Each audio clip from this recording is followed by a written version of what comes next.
Welcome to Web-Minded Computer Institute.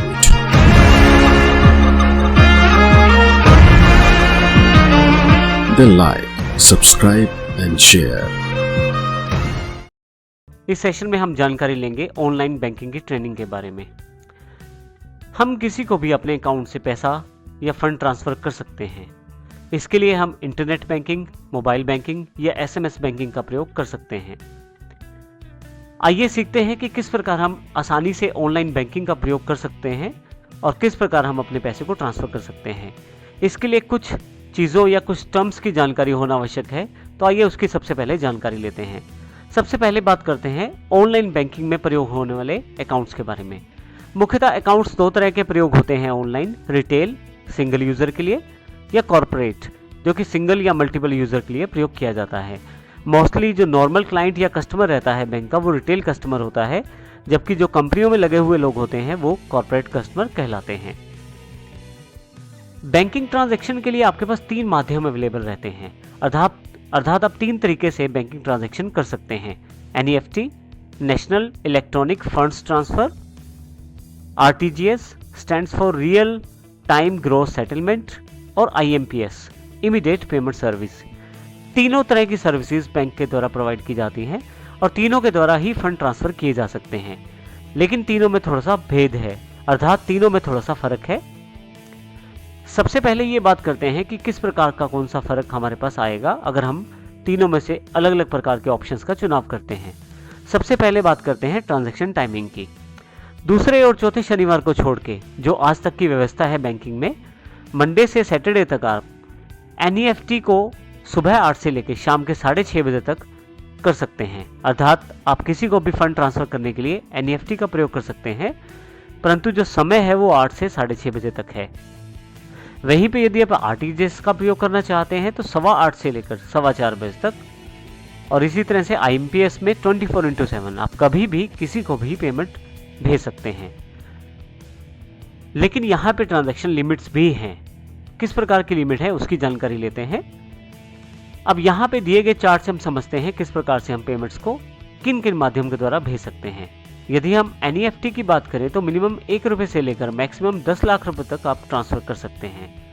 RTGS में 2 लाख से 10 लाख रुपए तक, और यदि IMPS का प्रयोग करते हैं तो आप दोनों माध्यम से मोबाइल या इंटरनेट बैंकिंग का प्रयोग कर सकते हैं। दोनों स्थितियों में आपको एक MMID का प्रयोग करना होता है या IFSC कोड का प्रयोग करना होता है।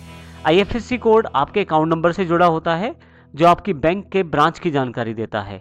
अर्थात हर बैंक की ब्रांच का एक IFSC कोड होता है जिसको वो एक अलग पहचान देता है। इसी तरह से मोबाइल नंबर के साथ आपका MMID एक नंबर जुड़ा होता है जो कि मोबाइल मनी आइडेंटिफायर के नाम से जाना जाता है। इसी तरह से इंटरनेट बैंकिंग यदि आप करते हैं तो वहाँ भी इन दोनों की आवश्यकता रहती है। यदि आप IMPS प्रयोग करते हैं तो अकाउंट नंबर के साथ IFSC कोड या मोबाइल नंबर के साथ MMID कोड को प्रयोग कर सकते हैं। दोनों स्थितियों में आपके पास यदि आप मोबाइल बैंकिंग करें तो 1 रुपये से लेकर 2 लाख रुपए तक आप ट्रांसफ़र कर सकते हैं। IMPS में यदि आप मोबाइल बैंकिंग की फैसिलिटी का प्रयोग करते हैं, अकाउंट नंबर के साथ आप 1 रुपये से लेकर 2 लाख रुपए तक ट्रांसफ़र कर सकते हैं, जबकि मोबाइल नंबर और MMID के साथ आप 1 रुपये से लेकर 10,000 रुपये तक ट्रांसफ़र कर सकते हैं हर रोज़। इसी तरह से इंटरनेट की बात करें, यदि आप इंटरनेट बैंकिंग का प्रयोग करते हैं तो अकाउंट नंबर के साथ आप और IFSC कोड का प्रयोग करते हुए 1 रुपये से लेकर 2 लाख रुपए तक ट्रांसफ़र कर सकते हैं, और इंटरनेट बैंकिंग का प्रयोग करते हुए मोबाइल नंबर और MMID का प्रयोग करते हुए 1 रुपये से लेकर 10,000 रुपये तक ट्रांसफ़र कर सकते हैं। जैसा कि हमने अभी पहले जानकारी दी, MMID आपका 7 डिजिट का मोबाइल मनी आइडेंटिफायर होता है जिससे कि आप ट्रांजैक्शन कर सकते हैं। इसमें सबसे इम्पोर्टेंट बात यह है कि IMPS करते समय यदि आपके पास किसी व्यक्ति का अकाउंट नंबर नहीं भी है तो भी आप मोबाइल नंबर का प्रयोग करते हुए अकाउंट में पैसा ट्रांसफ़र कर सकते हैं। इसमें ये मोबाइल नंबर उस पर्टिकुलर बैंक से कनेक्टेड रहता है जहां पे उस व्यक्ति का अकाउंट है। तो जब आप MMID का प्रयोग करते हुए पैसे डालते हैं तो अपने आप वो पैसे जो हैं उस व्यक्ति के बैंक अकाउंट से कनेक्टेड होकर पहुंच जाते हैं। प्रत्येक बैंक के कुछ ट्रांजैक्शन चार्जेस रहते हैं इन सर्विसेज पे, जो कि अलग अलग पेमेंट या अलग अलग ट्रांजैक्शन टाइमिंग पे आधारित रहते हैं। जैसे कि हमारे पास यहाँ पे यदि 10,000 रुपये की अमाउंट हो तो एनईएफटी में 2.5 रुपये और सर्विस टैक्स है, और आरटीजीएस में ये एप्लीकेबल नहीं है क्योंकि आरटीजीएस में 2 लाख रुपए से ऊपर ही पैसा भेजा जा सकता है। और यदि आप आईएमपीएस का प्रयोग करते हैं तो 5 रुपये लगते हैं प्लस सर्विस टैक्स के साथ। और इसी तरह से 10,000 रुपये से 1 लाख रुपए तक 5 रुपये एनईएफटी में, आरटीजीएस एप्लीकेबल नहीं है, और आईएमपीएस में 5 रुपये। 1 लाख रुपए से ऊपर और 2 लाख रुपए तक आपको 15 रुपये देने होते हैं एनईएफटी में, आरटीजीएस में ये एप्लीकेबल नहीं है, और आईएमपीएस में 15 रुपये लगते हैं। और यदि 2 लाख रुपए से ऊपर की अमाउंट हो तो अब यहाँ पे आरटीजीएस भी एनेबल हो जाता है। आप एनईएफटी में 25 रुपये, आरटीजीएस में 25 रुपये, और आईएमपीएस में एप्लीकेबल नहीं रहता यहाँ पे। और इसी तरह से 5 लाख और 10 लाख के लिए भी एनईएफटी और आरटीजीएस के ऑप्शंस अवेलेबल रहते हैं, जबकि आईएमपीएस अवेलेबल नहीं रहता। अब यहाँ मेन बात यह है कि किस प्रकार से हम किसी व्यक्ति के अकाउंट में पैसे ट्रांसफर कर सकते हैं। इसके लिए जिस व्यक्ति को आप पैसा भेजना चाहते हैं उसका अकाउंट नंबर आप बेनिफिशियरी या पेई के रूप में अपने अकाउंट नंबर से रजिस्टर कर सकते हैं। अगर आपने पहले रजिस्टर नहीं किया हुआ है तो एक बार आपको उसके बैंक डिटेल्स या मोबाइल डिटेल्स की जानकारी देकर रजिस्टर करना पड़ेगा। और यदि आपने पहले से रजिस्टर किया हुआ है तो दोबारा आपको ट्रांजैक्शन के लिए ज़्यादा कुछ नहीं करना, सिर्फ उसका अकाउंट सेलेक्ट करना है। आइए हम इसको प्रैक्टिकल रूप में समझते हैं और देखते हैं किस प्रकार हम अपने अकाउंट से किसी दूसरे व्यक्ति को पेमेंट ट्रांसफर कर सकते हैं। आइए इसको प्रैक्टिकल रूप में समझते हैं। सबसे पहले आप अपने बैंक की ऑनलाइन अकाउंट को खोलें। उसके लिए आप अपनी बैंक की वेबसाइट को खोल सकते हैं। जैसे मैं पीएनबी अकाउंट का प्रयोग करना चाहता हूं तो यहाँ पे netpnb.com के नाम से वेबसाइट अवेलेबल है। इसकी जानकारी आप गूगल में सर्च करके ले सकते हैं। आप डायरेक्टली उसमें अपने बैंक का नाम डालें और ऑनलाइन बैंकिंग डालें, आपके सामने उस पर्टिकुलर बैंक का पोर्टल अवेलेबल हो जाएगा। यहाँ मेरे पास पंजाब नेशनल बैंक का पोर्टल अवेलेबल है, मैं इसे खोल लेता हूँ यहाँ से।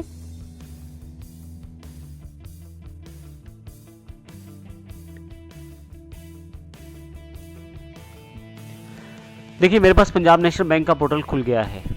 सबसे पहले जैसे हमने बात की थी कि हमारे पास इंटरनेट बैंकिंग के लिए लॉगिन अवेलेबल होने चाहिए। इसके लिए बैंक का कस्टमर केयर आपकी पूरी हेल्प करता है।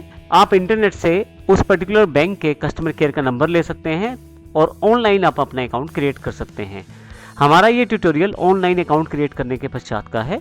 यदि आपके पास अपने इंटरनेट बैंकिंग लॉगिन के डिटेल्स हैं तो आप उसका प्रयोग कर सकते हैं, यदि नहीं है तो आप अपने बैंक पे जाकर ये प्राप्त कर सकते हैं। जैसे हमारे पास यहाँ पे यदि ध्यान दें तो इंटरनेट बैंकिंग लॉगिन अवेलेबल हो गया है, जिसमें रिटेल यूजर और कॉर्पोरेट यूजर दोनों ऑप्शन अवेलेबल हैं। जैसे ही आप रिटेल यूजर पे क्लिक करते हैं तो आपसे यूजर आईडी मांगा जाता है। मैं अपना यूजर आईडी यहाँ पे फिल कर देता हूं।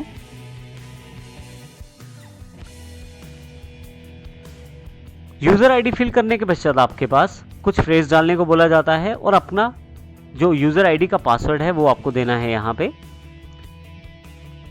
आप लैंग्वेज भी सिलेक्ट कर सकते हैं। फाइनली यहाँ एक इंपॉर्टेंट बात, जब भी आप अपना बैंक अकाउंट खोलते हैं तो ध्यान रखिए, यदि आप अपना पर्सनल सिस्टम प्रयोग कर रहे हैं तो आप ज़रूर इसको रिमेंबर कर सकते हैं, इस ऑप्शन को जिसमें यूज़र नेम और पासवर्ड है। परंतु यदि आप किसी कैफ़े पे या किसी दूसरे व्यक्ति के पास अपने बैंक अकाउंट्स को प्रयोग कर रहे हैं तो वहाँ इसे रिमेंबर मत करें। जैसे आप अकाउंट खोलते हैं तो आपके पास आपका पर्सनल प्रोफाइल अवेलेबल हो जाता है, जिसमें डैशबोर्ड आपके पास अवेलेबल हो जाता है। एक लेफ्ट साइड में कुछ मेन्यूज दिए गए हैं, जैसे कि my shortcuts, account summary, PPF accounts, account statement, operative accounts, deposit accounts इत्यादि। अब यहाँ पे इन पर्टिकुलर अकाउंट्स की जानकारी ले सकते हैं। जैसे मेरे पास यहाँ काफ़ी सारे ऑप्शन अवेलेबल हैं तो मैं अकाउंट समरी पे क्लिक कर देता हूँ। जैसे अकाउंट समरी पे क्लिक करता हूँ तो मेरे अकाउंट्स का जो आज का स्टेटस है उसकी जानकारी दी जाएगी। अब यहाँ से मैं उस अकाउंट नंबर को सिलेक्ट कर लेता हूँ जिस अकाउंट नंबर की मुझे जानकारी लेनी है। जैसे ही मैं क्लिक करता हूँ उस पर्टिकुलर अकाउंट की पूरी डिटेल मेरे पास अवेलेबल हो जाएगी, कस्टमर डिटेल, बैलेंस डिटेल या उसकी अकाउंट डिटेल्स भी। इसी तरह से आप यहाँ से अकाउंट स्टेटमेंट भी चेक कर सकते हैं। अकाउंट स्टेटमेंट चेक करने के लिए आपके पास बैंक एक ऑप्शन देता है कि किस प्रकार की ट्रांजैक्शन और कब से कब तक आपको वो देखनी है। तो यहाँ पे आप ट्रांजैक्शन डेट भी दे सकते हैं और सर्च कर सकते हैं अकाउंट नंबर के साथ। नीचे की तरफ एक लिस्ट अवेलेबल हो जाती है जो उस पर्टिकुलर अकाउंट की जितनी भी ट्रांजैक्शन है उन सब की जानकारी देती है। तो इस प्रकार आप सारी की सारी डिटेल भी देख सकते हैं।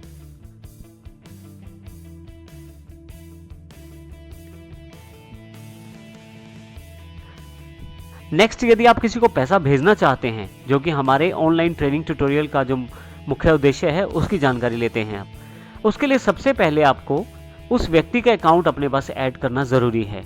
यदि वो अकाउंट पहले से है तो फिर आपको उस एक व्यक्ति का अकाउंट दोबारा बनाने की आवश्यकता नहीं है, आप उसी पुराने अकाउंट का प्रयोग करके पेमेंट ट्रांसफ़र कर सकते हैं।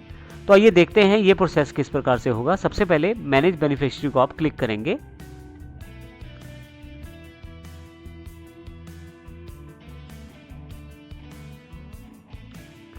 मैनेज बेनिफिशियरी में आप ऑप्शन सेलेक्ट करें कि किस प्रकार आप उसको अकाउंट को ऐड करना चाहते हैं। क्या आप पीएनबी के पेई के रूप में, एनईएफटी, आरटीजीएस या आईएमपीएस के पेई के रूप में जोड़ना चाहते हैं। तो जिस प्रकार की आप सुविधा का प्रयोग करना चाहते हैं उस ऑप्शन का प्रयोग करें यहां से। अभी यहां पे मैं बेनिफिशियरी डिटेल्स देखना चाहता हूं, तो जैसे ही ओके करता हूं यहां पे मैं, मेरे पास जितने भी बेनिफिशियरी ऐड हैं, जिन व्यक्तियों को मैं पैसा भेजता रहता हूं या जिनको मैं अकाउंट प्रयोग करता रहता हूं, उनके अकाउंट्स मेरे पास नीचे की तरफ अवेलेबल हो गए हैं।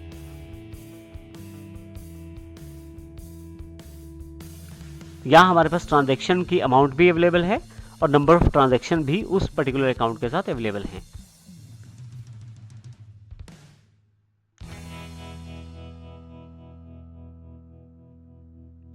इसी तरह से यदि आप कोई बेनिफिशियरी डिटेल के साथ साथ कोई नया बेनिफिशियरी ऐड करना चाहते हैं तो उसको भी ऐड कर सकते हैं। जैसे यहाँ मैं ऐड एनईएफटी पेई के रूप में एक नया बेनिफिशियरी ऐड करना चाहता हूँ। बेनिफिशियरी का अर्थ या पेई का अर्थ उस व्यक्ति से है जिसको आप पैसा भेजना चाहते हैं। तो एनईएफटी, आईएमपीएस और आरटीजीएस की सुविधा का प्रयोग करते हुए आप किसी को भी अकाउंट में ऐड कर सकते हैं। तो यहाँ आप उस पर्टिकुलर व्यक्ति की डिटेल डालें, जैसे कि नाम,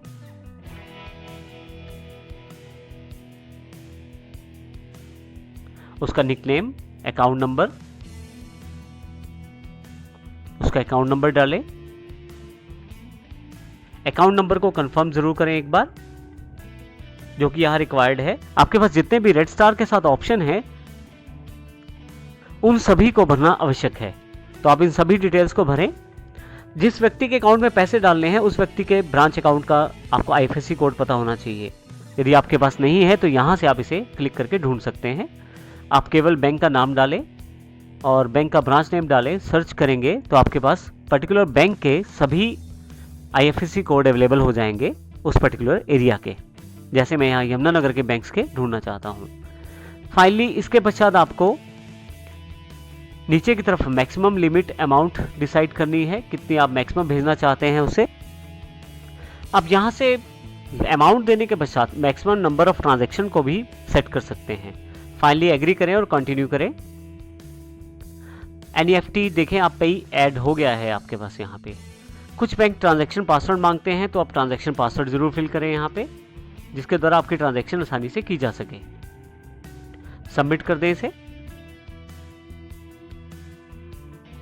फाइनली आपके पास पे जो है ऐड हो गया है और इसको कंफर्म करने के लिए कंफर्म योर बेनिफिशियरी पे क्लिक कर दें। देखिए यहाँ पे नीचे की तरह रेफरेंस आईडी और पेई नेम इत्यादि सब जानकारियां यहाँ पे उपलब्ध हो गई हैं। कंफर्म पे क्लिक करते ही आपके पास ये सारी की सारी डिटेल कंफर्मेशन के लिए अवेलेबल हो जाती है। आपके मोबाइल पे एक वन टाइम पासवर्ड अर्थात ओटीपी अवेलेबल होता है, आप उसको सबमिट करें। जिस नंबर से आपका बैंक अकाउंट रजिस्टर्ड है उस पर्टिकुलर मोबाइल नंबर पे आपका पासवर्ड आ जाएगा।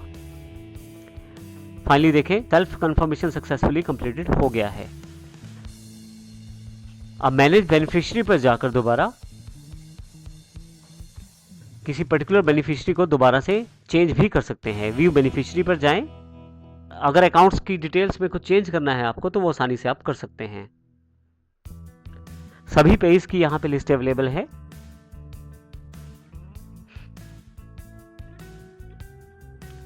यदि आप मॉडिफाई करना चाहते हैं तो यहाँ से मॉडिफाई या डिलीट करना चाहें तो डिलीट भी कर सकते हैं।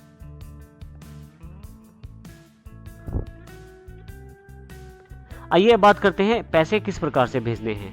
ट्रांजैक्शंस पे जाएं ऊपर और यहाँ से आप जिस माध्यम से पैसा भेजना चाहते हैं, जैसे मैं एनईएफटी से भेजना चाहता हूँ तो आप एनईएफटी को सिलेक्ट कर लें यहाँ से। जैसे मैं यहाँ एनईएफटी पे क्लिक कर देता हूँ। जिस पेई को मैंने अभी ऐड किया है उस पेई को ही मैं पैसा भेजना चाहता हूँ। तो आप यहाँ से ये बताएं कौन सा अकाउंट है जिससे आप भेजना चाहते हैं, और जिस अकाउंट में भेजना चाहते हैं उस पर्टिकुलर पेई को जो अभी अभी हमने ऐड किया है उसका अकाउंट नंबर यहाँ सेलेक्ट कर लिया है। कितना अमाउंट भेजना है ये भी जानकारी आपको यहाँ देनी है। जो अमाउंट में मैं भेजना चाहता हूं उस अमाउंट को यहाँ पे एंटर करूंगा मैं।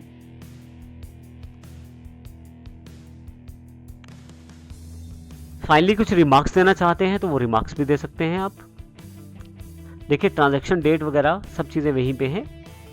अब आपको सिर्फ कंटिन्यू करना है। जैसे ही कंटिन्यू करेंगे आपके पास ट्रांजैक्शनल पासवर्ड माना जाएगा।